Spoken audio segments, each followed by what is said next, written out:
All right, so I'm going to talk briefly about the side from the College of Engineering. And how many of you are from a community college or a two-year school? Okay, we just have a few. So historically, we have quite a problem in the College of Engineering with students transferring and doing quite poorly. Their especially their first semester here at a Research One institution. At the community college, they'll take the calculus, they may take the physics, but generally they'll just have two problem-solving classes. And then the first semester they come to the Research One institution, they'll get hit with 4 engineering classes. And all of a sudden they've doubled the amount of work and the amount of studying that they have to do, and they usually get blown away. So there's obviously a need to help prepare these students a little bit better, to let them know what they're getting into. And so what we try to do is we do send our good students who have been through the community college experience down to HCC so that they can communicate with the students and let them know how difficult it is to get through at least that first semester, and to reassure them it will get better after that once they get adjusted to the heavy loads. But just having that informal conversation is really helpful for our engineering students, for those students who are transferring. They also can warn them about taking too heavy of a load. Us as advisors, we try to do that all the time with our transfer students, but it's very difficult for them to really hear it because they haven't experienced it. But the students, they seem to listen to a little bit better. The students also tend to work a lot when they're working at HCC and then taking a few classes, and they don't realize that they can't maintain that 20, 30, or 40-hour work week and go to USF and then take 4 engineering classes. So all these things are things that our peer mentors, our peer advisors can help with, to help break down, and demystify a little bit the transfer process into engineering. Obviously, they can help with all these things. We also are trying to get the students connected with the USF student organizations. We'd like to get them involved even with the USF Career Fair so they can start be thinking about that. We want them to get to know faculty and staff. The other thing we ask our peers, our STEER peers, to do is we have an advisor that we set aside time for to talk to our HCC students by Skype. And so that we have our peer mentors encourage the students to connect with an advisor right away on our campus. And so we do that by setting aside a time on Skype, and they have a great center set up where the appointments can be made, and our advisor will know who they're going to be speaking with at a certain amount of time, at a certain time during the day.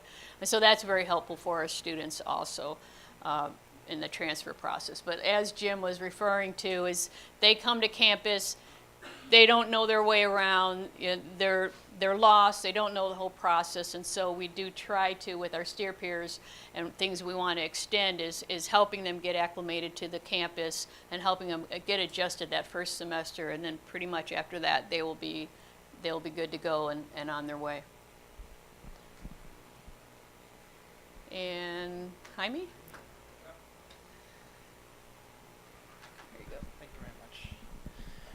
Morning, guys. So, that's exactly what I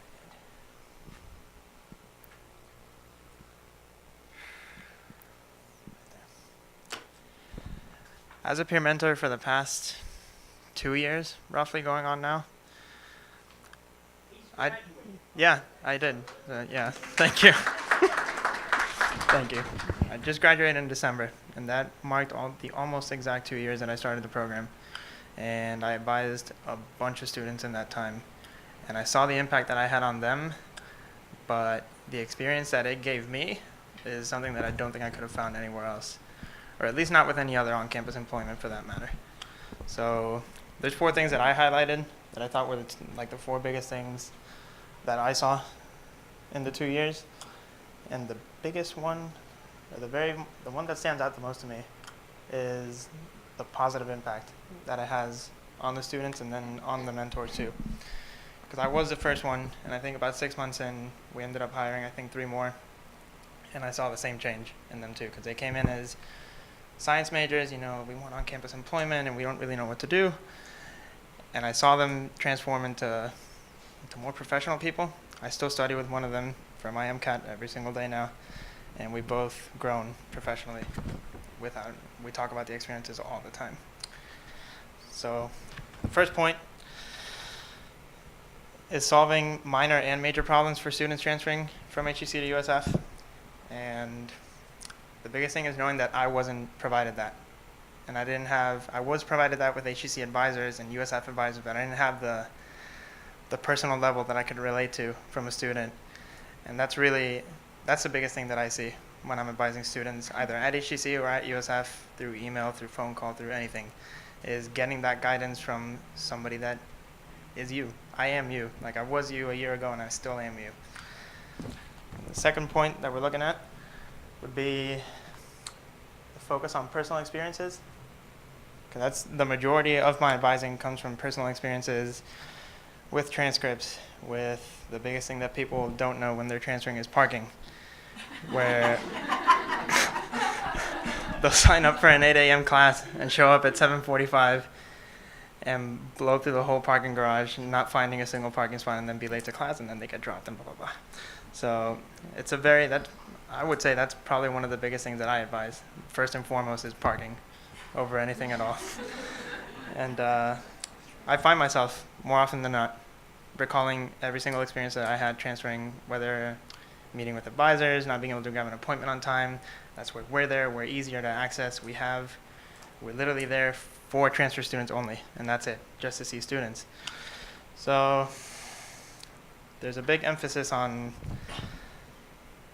obstacles and pitfalls that I hit, maybe not knowing that right after I graduate from HEC, I need to submit one more transcript. So the AA shows up on my transcript, and then my courses from that semester show up. And then when I try to sign up for courses at USF, it doesn't say that I never took the course when I know I did. So it's a really big emphasis on using my own experiences to make sure that they get the information ahead of time. So there's absolutely no obstacles, pitfalls, and if there are, I can prevent them from even happening if I can. So the third biggest thing, which is what helped me the most, was offering convenient on-campus employment for students. Most of the students that I see, I would say, and that I've seen over the past 2 years have been biomedical sciences majors. And that's a pretty demanding major. Even if the gen eds and everything at the beginning is a slow start with your lower level sciences, it ramps up fairly quick when it comes to studying and when it comes to finding jobs outside the campus. That's easily half an hour away in traffic, depending on what time. If you get out of class at 4:45, you're looking at an hour and a half probably anywhere you go, with there may be traffic. So it's proven that transfer students are difficult to engage to, because they're usually at the school to do what is needed, take the class, study, go home, go to work, go to their families, and that's one of the aims that I saw in the project was definitely giving the opportunity for on-campus employment as something convenient, where you don't have to go outside of school. You get out of class at 3:15, go to work at 3:30, work an hour and a half shift after you worked a 3-hour shift that morning, and it's really convenient. It was convenient for me because I found myself struggling that first semester with a job outside of school, and I was having to make probably a 45-minute trip, like either before school or after school, to go to that job and maybe come back to study, get home absolutely dead tired and not be able to study anymore. So I saw it as probably the most value in the program, and my friends told me the same. I had other steer peers that were RAs at the same time, and they would work really late nights, and they used to work at the mall, for example, and they would come back just not being able to even study, and the minute they got on with me on steer, I saw like a huge change from the first day, where they were able to manage their time way more efficiently, find more time to study, find more time to study with me, and to network with students too. And the biggest thing about on-campus employment is the flexibility of the schedule, so they can really free up time to study when they're really coming in from HEC and taking 12 to 15 credits that first semester.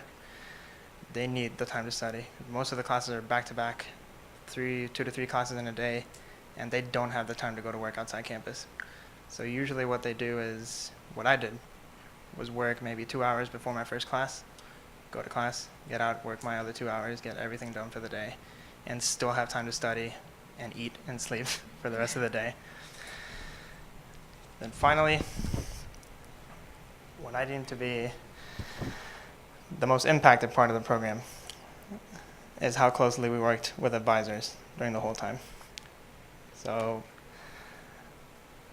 I think of myself as a professional somewhat now, and that's more than likely due to the 2 months plus of training that I got with advisors. Because even after my training was done, I was still hanging around the offices doing my work, and I would always have to go back and ask questions every single day, and I learned something new every single day. And it helps out a lot. Whether it's degree policy, course planning, university policy, that's all well and fine that we get trained on during the first 2 months, but nobody can train you on how to handle somebody crying in your office, or how to handle sensitive information, how to handle somebody that's literally at their wit's end because they're about to withdraw from a course they've taken for the 3rd time.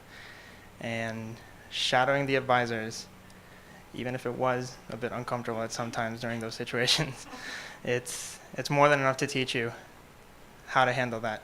And you can take that into anything else. I take it now as an academic advisor, and I still see students that are struggling. I see students that are doing more than well, and they might get a bit overconfident in what they want to take.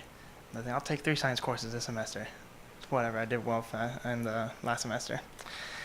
You kind of have to talk them down just a bit, but not to the point where you want to discourage them from being successful either, because those are students that they know they can do it.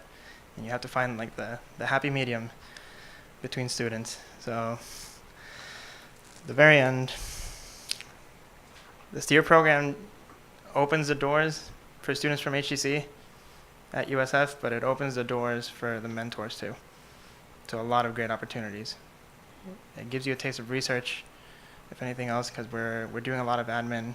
At the same time, we do a lot of data pulling from the Excel sheets from all the students we've seen, everybody that is and isn't an HEC student, and all the outreach we do. So it opens doors to transfer students, and more importantly, it opens doors to us, as I'm now an academic advisor at USF. Thank you.